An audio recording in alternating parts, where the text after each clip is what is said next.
السلام علیکم second year class. بیٹا آج ہم نے حصہ نظم میں نعت پڑھنی ہے. اس کا جو دوسری نظم ہے نا نعت، آج وہ شروع کریں گے. نعت جو ہے وہ ایک ایسی نظم ہے جس میں حضور پاک صلی اللہ علیہ وسلم کی صفات، ان کے اوصاف اور ان کی جو ہے وہ تعریف بیان کی جاتی ہے، ان کی خوبیاں بیان کی جاتی ہیں. یہ آپ چھوٹی کلاسز میں بھی پڑھتے رہے اور یہ آپ جو ہے نا وہ ابھی بھی پڑھیں گے اس کو، ٹھیک ہے، جس میں حضور پاک صلی اللہ علیہ وسلم کی تعریف بیان کی جاتی ہے. آپ کے جو سلیبس میں نعت شامل ہے وہ حفیظ طائب صاحب کی ہے، اور ان کا جو ہے وہ تعارف کہ حفیظ طائب جو ہیں ان کا اصل نام عبدالحفیظ تھا اور آپ کا جو ادبی نام تھا وہ حفیظ طائب. آپ کو جو ہے وہ نعت گوئی کا مجدد کہا جاتا ہے. آپ نے مختلف زبانوں میں جو ہے وہ آپ نے نعت گوئی کی. آپ نے اردو میں، عربی میں، فارسی میں اور پنجابی زبان کے اندر جو ہے وہ نعت پڑھی. 1931 میں پیدا ہوئے اور 2004 میں جو ہے وہ آپ کی وفات ہوئی. حفیظ طائب صاحب کے جو ہیں وہ نعتیہ مجموعے ان کے کون کون سے، جس میں ان کی جو ہے وہ نعتیں ہم دیکھتے ہیں کہ حفیظ طائب صاحب نے، کیونکہ وہ ایک سچے عاشق رسول تھے، ان کو حضور پاک صلی اللہ علیہ وسلم سے بہت زیادہ محبت تھی، تو ان کے جو ہے وہ نعتیہ مجموعے ہم دیکھیں گے. صلو علیہ وآلہ، پھر اس کے بعد ہے پنجابی ان کا جو نعتیہ مجموعہ ہے سکھ متراں دی، پھر ہے وسلم و تسلیمہ پنجابی مجموعہ ہے ان کی نعتوں کا. پھر ان کے جتنے بھی نعتیہ مجموعے تھے ان کو جو ہے وہ مختلف قسم کے اعزازات سے نوازا گیا. صدارتی ایوارڈ ملا، پھر آدم جی ایوارڈ ان کو جو ہے وہ ملا. اور یہ ایک ایسے نعت گو تھے جو بھی ایک ایک حرف بھی اگر بیان کرتے تھے ان کے دل سے یہ بات نکلتی تھی. ان کا دل جو ہے وہ، کیونکہ حضور پاک صلی اللہ علیہ وسلم کی سچی محبت سے ان کا دل جو تھا وہ لبریز تھا. تو ہم اس نعت میں بھی دیکھیں گے کہ اس میں بھی آپ یہ دیکھیں کہ پوری نعت کے اندر آپ صلی اللہ علیہ وسلم کے اسوہ حسنہ، ان کی صفات، ہم سب کچھ دیکھتے ہیں اس کے اندر. تو اس میں بھی ان کے جو ہے وہ ان کے جتنے نعتیہ مجموعے تھے وہ ایک خاص قسم کا جو ہے وہ سحر رکھتے تھے، خاص قسم کا اثر رکھتے تھے. اب ہم اپنی نعت جو ہے وہ شروع کرتے ہیں، ٹھیک ہے. اس پہ توجہ کرنی ہے اور کوشش کریں کہ اس کو جو ہے وہ شروع کرنے سے پہلے بیٹا ایک دفعہ آپ درود شریف ضرور پڑھیں، ٹھیک ہے. اللہ تعالیٰ جو ہے وہ اس میں ہمارے لیے جو ہے وہ اجر و ثواب دے کہ ہم اس نیت کے ساتھ، اس جذبے کے ساتھ اس کو پڑھیں کہ جس جذبے کے ساتھ لکھنے والے نے اس کو لکھا ہے، ٹھیک ہے. اچھا، اس کا پہلا شعر جو ہے وہ خوش خصالو خوش خیالو خوش خبر خیر البشر، خوش نژادو خوش نہادو خوش نظر خیر البشر. اب اس کے اندر اس کا ایک توازن بھی ہم دیکھتے ہیں اور ان جو الفاظ ہیں اس کے اندر کتنی بیش بہا آپ صلی اللہ علیہ وسلم کی جو خوبیاں ہیں وہ بیان کر دی گئی ہیں. اب اس شعر کا مفہوم ہم دیکھتے ہیں کہ آپ صلی اللہ علیہ وسلم جو ہیں ان کی عادات بہت اچھی تھیں، ان کے خیالات بہت اچھے تھے. آپ ہمارے لیے جو ہے وہ خوشخبری لے کر آئے. آپ جو ہیں وہ سب جتنے بھی بشر ہیں، جتنے بھی انسان ہیں، اس میں سے سب سے زیادہ بہترین، سب سے زیادہ کامل انسان ہے، دنیا کے سب سے بہترین انسان ہے. اس کا مفہوم ہے. پھر آپ اس کے اب کچھ تشریح کے نکات دیکھیں گے کہ ہم اس میں دیکھیں نا، تو پہلے مصرعے کے اندر آپ یہ دیکھیں، اس میں آپ صلی اللہ علیہ وسلم کی عادات کی بات ہے کہ آپ صلی اللہ علیہ وسلم اچھی عادات کے تھے، آپ کے خیالات کتنے اچھے تھے، آپ سب کو ایک ہدایت دینے والے تھے، اور آپ جو ہے وہ ہمارے لیے خوشخبری لے کر آئے، دین کے مکمل ہونے کی خوشخبری، ہدایت کا پیغام لے کر آئے. اللہ تعالیٰ کا ایک پیغام آپ نے ہم تک اتنے بہترین انداز میں پہنچایا، تو بلا شبہ ایک خوشخبری تھی ہمارے لیے، اور آپ ایک بہترین انسان ہیں.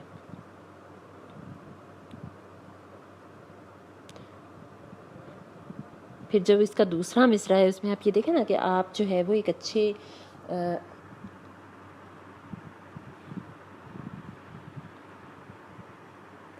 اب اس کا آپ شعر کا جو ہے دوسرا مصرعہ دیکھیں کہ آپ صلی اللہ علیہ وسلم جو تھے وہ ایک اچھے حسب نسب سے تعلق رکھتے تھے، آپ ایک اچھے خاندان سے تعلق رکھتے تھے، ہمارے لیے ایک بہترین خوشخبری لے کر آئے، دین کو مکمل کرنے کی خوشخبری لے کے آئے، اور سب سے زیادہ آپ بہترین انسان تھے.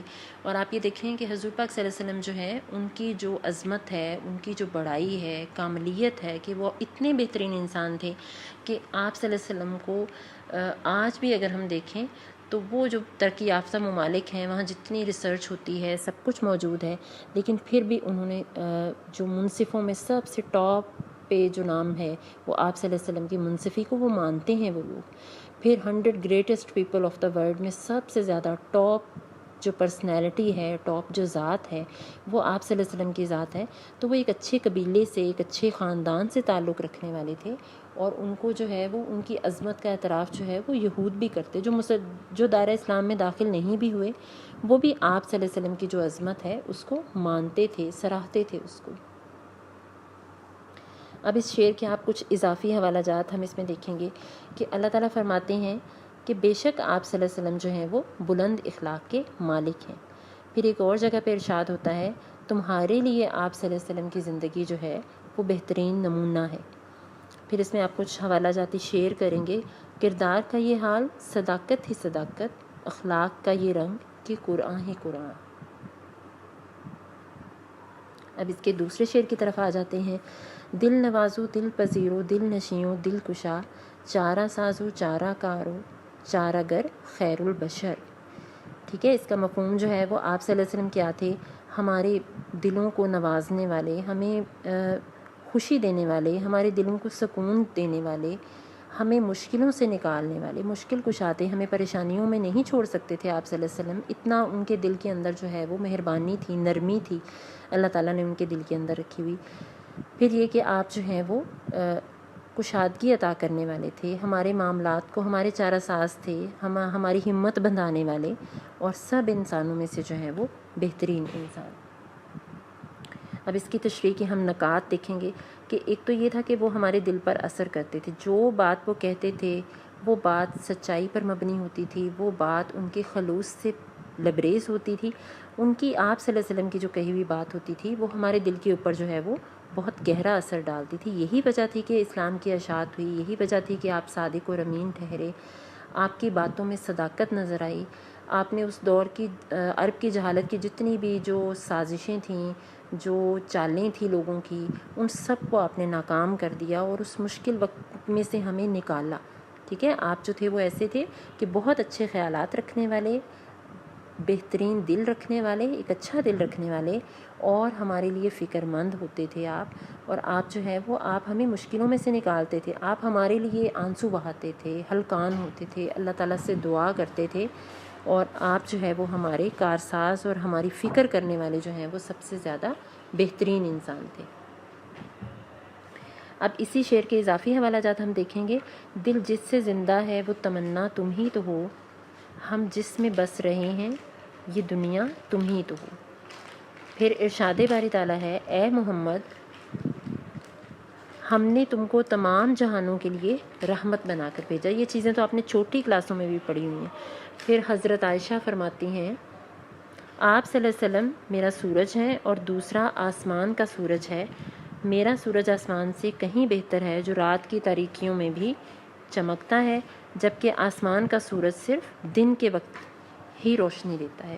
اس میں بھی آپ صلی اللہ علیہ وسلم کا جو اسوہ ہے، ان کی جو صفات ہیں، ان کی جو خوبیاں ہیں، ہم اس میں ان کو دیکھ سکتے ہیں کہ حضور پاک صلی اللہ علیہ وسلم جو ہیں وہ کتنے ہمارے لیے کتنی خوشخبریاں لے کر آئے تھے. اور وہ بہترین انسان اگر قرار پائے تو ان کے اندر کون کون سی ایسی صفات کاملہ تھیں، کون کون سی ایسی خوبیاں تھیں کہ جس کو جو ہے وہ ہم آج چھوڑتے جا رہے ہیں، ہم اس کے پیروکار نہیں رہے، اور وہ چیزیں جو ہے وہ آج ہماری ذات کا حصہ نہیں ہے، جس کی وجہ سے ہم مشکلوں میں سے جو ہے وہ دوچار ہیں. چلے اب ہم دیکھتے ہیں اس کا اگلا شعر. سر بسر مہر و مروت، سر بسر صدق و صفا، سر بسر لطف و عنایت، سر بسر خیر البشر. اب اس میں جو ہے وہ ہم یہ دیکھیں گے، اس کا مفہوم ہے کہ آپ صلی اللہ علیہ وسلم جو ہے ان کی محبت، وہ محبت اور سچائی کا پیکر تھے. کہ آپ صلی اللہ علیہ وسلم کی جو ذات تھی اس کے اندر کتنی زیادہ، وہ چاہے کوئی مسلمان ہوتا تھا چاہے کوئی نہیں ہوتا تھا، سب کے ساتھ جو ہے وہ آپ کا برتاؤ، آپ کا رویہ جو ہے وہ بہت اچھا ہوتا تھا. اور آپ صلی اللہ علیہ وسلم مہربانی فرمانے والے انسان تھے اور بہترین انسان. ٹھیک ہے, یہ اس کا مفہوم ہو جائے گا. اب اس کے جو ہم تشریح کے حوالے سے اس کے نکات دیکھتے ہیں کہ اب یہ دیکھیں, ہم نے اسلامیات میں بھی, ہم نے چھوٹی کلاسز میں بھی, جہاں بھی آپ صلی اللہ علیہ وسلم کا, بلکہ آپ نے فرسٹ ایئر میں اسوہ حسنہ پڑھا ہے, تو ہم یہ دیکھیں گے کہ آپ صلی اللہ علیہ وسلم کی جو ذات ہے اس کے اندر کتنی اس کے اندر ایک محبت کا پیکر تھے آپ صلی اللہ علیہ وسلم, اور آپ کی الفت اور محبت, آپ کی جوان مردی اور آپ کی جو مہربانی تھی, آپ تحمل کرتے تھے, آپ برداشت کرتے تھے, درگزر کر دیتے تھے. تو آپ کی جو ذات ہے اس کے اندر ہمیں سچائی نظر آتی ہے, محبت نظر آتی ہے, جوان مردی نظر آتی ہے. تو یہ ساری چیزیں آپ کی ذات کا جو ہے وہ حصہ تھی. اور یہاں تک کہ جو بیگانے تھے, جو وہ لوگ جو غیر تھے, وہ بھی آپ کے معترف ہوتے تھے. اس میں آپ نے ایک واقعہ پڑھا ہوگا, وہ جو بڑھیا آپ صلی اللہ علیہ وسلم کے اوپر کوڑا پھینکتی تھی, آپ یہ دیکھیں وہ کتنا غلط کام کرتی تھی, وہ آپ کو گندگی اور غلاظت آپ کے اوپر پھینکتی تھی, لیکن پھر بھی آپ نے یہ سارا واقعہ آپ کو پہلے سے ہی پتہ ہوگا کہ کیسے وہ بیمار ہوئی اور آپ صلی اللہ علیہ وسلم جو ہے وہ اس کا حال معلوم کرنے گئے. تو یہ ان کی محبت تھی کہ انہوں نے اپنے دشمنوں کو بھی, وہ لوگ جو آپ کا برا چاہتے تھے, جو آپ کے ساتھ برا سلوک کرتے تھے, آپ ان کو بھی محبت ہی دیتے تھے. تو یہ آپ کی عظمت اور آپ کی بڑائی تھی کہ بیگانے اور غیر جو تھے وہ بھی آپ کی تعریف کرتے تھے, وہ آپ کے معترف ہو جاتے تھے. ٹھیک ہے, پھر ہم اگر یہ دیکھیں, آپ اب اس میں دونوں اشعار میں دیکھیں نا, مہر و محبت, اور پھر اس کے بعد دوسرے مصرے کے اندر سر بسر لطف و عنایت, یہ اگر ہم دیکھیں تو یہ وہی مہربانی, نرمی, آپ کی محبت, یہ اس کے معنی میں آ جائے گا. پھر صدق و صفا کو اگر ہم دیکھیں تو آپ کی سچائی, آپ کی ایمانداری تھی, تو وہاں پر جو کفار تھے وہ بھی آپ کے پاس آ کر امانتیں رکھواتے تھے, آپ صادق تھے, آپ امین تھے. تو ٹھیک ہے, اس حوالے سے ہم اس کی جو ہے وہ وضاحت کریں گے. اب اس میں اضافی حوالہ جات ہم دیکھتے ہیں کہ یہ کچھ اشعار ہیں جو آپ اس کی تشریح کا حصہ بنائیں گے. وہ نبیوں میں رحمت, لقب پانے والا, مرادیں غریبوں کی بر لانے والا. پھر دوسرا جو ایک اور شعر ہے, کھا کے پتھر بھی دشمنوں کو دعا دے, کب کسی میں ہے حوصلہ آپ سا. یہاں آپ کے اوپر آپ نے صلی اللہ علیہ وسلم کی علامت جو ہے وہ لگا لینی ہے. پھر ایک اور شعر ہے, صدق و صفا والا جو مصرع ہے نا, اس کی وضاحت میں آ جائے گا, تو ہی صادق ہے, تو ہی امی ہے, جانتا یہ سارا آسماں و زمیں ہے. چلیں اگلا جو شعر ہے, صاحب خلق عظیم و صاحب لطف امیم, صاحب حق, صاحب شک القمر, خیر البشر. اب اس کا مفہوم ہے کہ آپ رحمت اور مہربانی کرنے والے انسان تھے, اعلیٰ انسان تھے. پھر آپ معجزات دکھاتے تھے, اللہ تعالیٰ نے آپ کو یہ قوت بخشی تھی کہ آپ اپنی انگلی کے ساتھ جو ہے وہ چاند کے 2 ٹکڑے بھی کر دیں, اور آپ جو ہے وہ ایک بہترین انسان تھے. پھر اس کی تشریح کے نکات ہیں کہ آپ صلی اللہ علیہ وسلم بلا تفریق اور بلا امتیاز سب پر مہربان تھے. یہ بات ہم نے پہلے بھی کر دی نا, آپ کی مہربانی مہر و مروت والے میں. ٹھیک ہے, آپ کو اللہ تعالیٰ نے یہ قوت بخشی تھی کہ آپ انگلی کے اشارے سے جو ہے وہ چاند کو 2 ٹکڑے کر دیں. پھر ہے آپ صلی اللہ علیہ وسلم جو ہیں وہ تمام انسانوں سے بہترین انسان تھے, سچائی اور حق گوئی, حق بات کہتے تھے, سچ بولتے تھے, کیونکہ وہ آپ ایسے مذہب کو پھیلانے کے لیے آئے تھے اس دنیا کے اندر جو امن کا, سچائی کا, سلامتی کا مذہب تھا. تو آپ کی جو تعلیمات ہیں اس کے اندر بھی ہمیں برحق ہونا, سچ ہونا اور سچی بات کہنا جو ہے وہ ہم آپ کے اسوہ میں دیکھ سکتے ہیں, یہ ساری چیزیں. پھر اس میں ہم اضافی حوالہ جات دیکھیں گے اس شعر کے اندر, جہاں شک القمر کا معجزہ ہے وہاں کفر کا دل بھی ڈولتا ہے. ٹھیک ہے, آپ وہ جو شک القمر تھا, آپ نے اپنی انگلی کے ساتھ جو چاند کو 2 ٹکڑے کیے, کفار کو بھی یہ یقین ہو گیا کہ کوئی قوت ایسی ہے جس نے جو ہے وہ اس کو یہ شرف بخشا ہے, اس کے اندر یہ قوت دی ہے.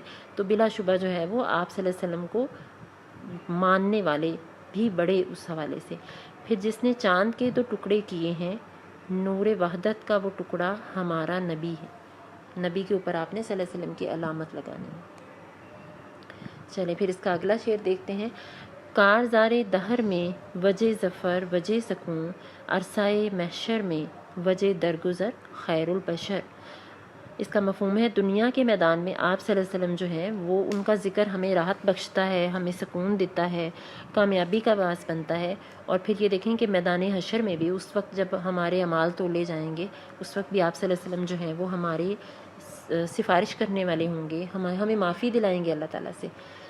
اب اس کی تشریح کے حوالے سے ہم یہ دیکھیں گے کہ زندگی میں اگر ہم دیکھیں تو آپ صلی اللہ علیہ وسلم نے اب اس شعر میں بھی آپ اسوہ حسنہ جو فرسٹ ایئر کا آپ کا سبق ہے اس کو ذہن میں لے کر آئیں گے کہ ہمیں زندگی کا کوئی پہلو ہو، کوئی رشتہ ہو، کوئی میدان ہو، تجارت ہو، اٹھنا بیٹھنا، محفل، نشست و برخاست، کھانا پینا، لباس پہننا، گھر سے نکلنا، تمام قسم کی چیزوں میں اگر ہم دیکھیں تو زندگی میں ہر چیز کا جو ہے وہ ہمیں سکھا دینے والا ہمارا مسیحا، یہاں کے طب نبوی سے ہمارے علاج، ہمیں سنت طریقے کے ذریعے سے کیا کیا کچھ کرنا ہے، وہ سب کچھ آپ صلی اللہ علیہ وسلم نے ہمیں سکھایا.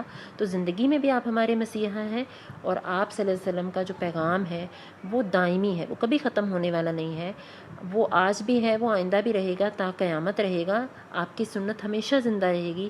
ہم جب تک اس کو اپنی زندگی کا حصہ بنا لیتے ہیں تو آپ کا جو آپ کی جو ذات ہے، آپ کا جو ذکر ہے اور آپ کی جو سنت ہے وہ اس زندگی میں بھی ہمارے لیے کامیابی کا ذریعہ ہے، اور ہمیں اس میں سکون ہے، اطمینان ہے، راحت ہے. ٹھیک ہے. پھر اس کے دوسرے مصرعے کی طرف ہم آ جاتے ہیں کہ روز محشر میں بھی اگر ہم دیکھیں تو آپ ہی ہوں گے سب سے پہلے کھڑے ہوئے، کہ وہ آپ ہماری خطاؤں کی معافی کے طلبگار ہوں گے، اور آپ جو ہیں وہ اللہ تعالیٰ سے ہمارے لیے سفارش کریں گے.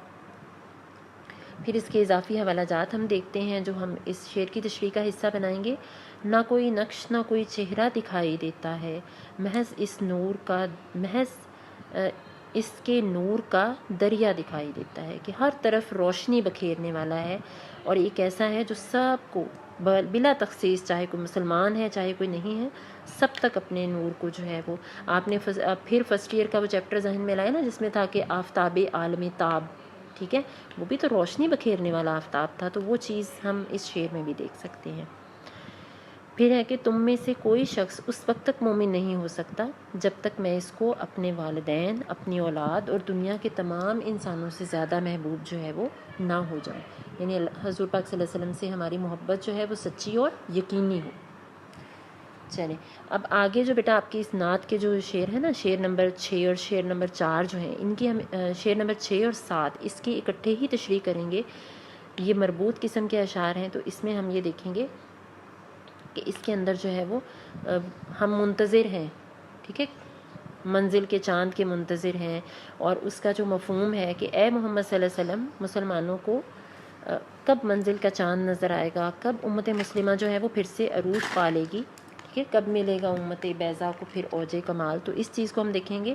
اب اس کے ہم نکات میں دیکھتے ہیں کہ اب یہاں پر اگر ہم دیکھیں تو موجودہ دور کے ساتھ ہم اس کا موازنہ کریں گے ان دونوں اشعار کے اندر، کہ آج اگر امت مسلمہ جو ہے وہ ہم یہ دیکھیں خود کش حملہ آور ہو تو وہ مسلمان، یہاں پر اسلام فوبیا، یہاں پہ مسلمانوں کو ہر طرح سے دہشت گرد اور ایسا ایک تصویر پیش کر دی جاتی ہے مسلمانوں کی کہ مسلمان جو ہیں وہ سب سے زیادہ جو ہے وہ شاید بدامنی پھیلانے والے ہیں. تو آج مسلمان اگر زوال پذیر ہیں، امت مسلمہ اگر زوال پذیر ہے، تو اس میں ان کی اپنی غلطیاں ہیں، اپنی کوتاہیاں ہیں. ہم نے سنت چھوڑ دی، ہم نے قرآن چھوڑ دیا، اپنی زندگیوں سے ان چیزوں کو ختم کر دیا، اور آج ہم جو ہیں وہ اندھیروں میں بھٹک رہے ہیں.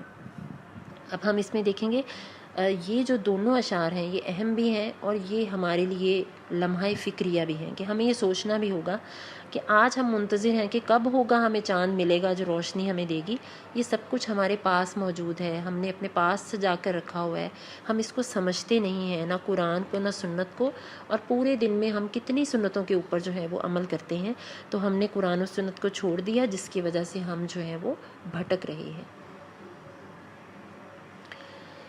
ٹھیک ہے. اس کو آپ نے یہ جو دونوں اشعار ہیں نا بیٹا، اس کو آپ نے تجزیاتی اور تنقیدی نقطہ نظر میں، یہاں تک کہ ہم اپنا ایک محاسبہ کریں گے، ہم اس میں یہ دیکھیں گے کہ اب جو ہے وہ ہم کہاں کھڑے ہیں، حضور پاک صلی اللہ علیہ وسلم کا اسوہ حسنہ کیا ہے، اور ہم نے کتنی سنتیں اور کتنے قرآن کے جو ہم کہتے ہیں نا آپ صلی اللہ علیہ وسلم جو ہے وہ چلتا پھرتا قرآن تھے، تو ہم نے اس قرآن سے کتنا فیض یاب ہوئے ہم. ٹھیک ہے. اور کتنی روشنی ہم نے اپنی زندگی کے اندر بھری اور کتنی نہیں بھری. اب انہی جو آپ یہ دونوں اشعار کی تشریح کریں گے، اس کے لیے حوالہ جات کے جو اشعار ہیں، گوادی ہم نے جو اسلاف سے میراث پائی تھی، سریا سے زمیں پہ آسمانے ہم کو دے مارا. کہ آج اگر ہم زوال پذیر ہیں تو اس میں ہماری اپنی غلطی ہے کہ ہمارے بزرگوں نے جس اسلام کو دشمنوں کے شکنجے سے بہت باعزت طریقے سے بچایا، ہمارے اسلام کو فتح ملی، کامیابی ملی، ہم تو وہ سارا کچھ چھوڑ کے آج جو ہے وہ دوسروں کے سامنے سر جھکائے کھڑے ہیں۔ تو آج کیا ہے، ہماری بلندی سے زوال پذیر ہونا ہمارا نصیب تھا، کیونکہ ہمارے اپنے اعمال جو ہیں وہ ہمیں یہ دن دکھا رہے ہیں جو آج ہم پہ یہ وقت آیا ہے۔ ٹھیک ہے، پھر ایک اور شعر ہے، اے خاصاں خاصان رسل وقت دعا ہے، امت پہ تیری وقت عجب آن پڑا ہے۔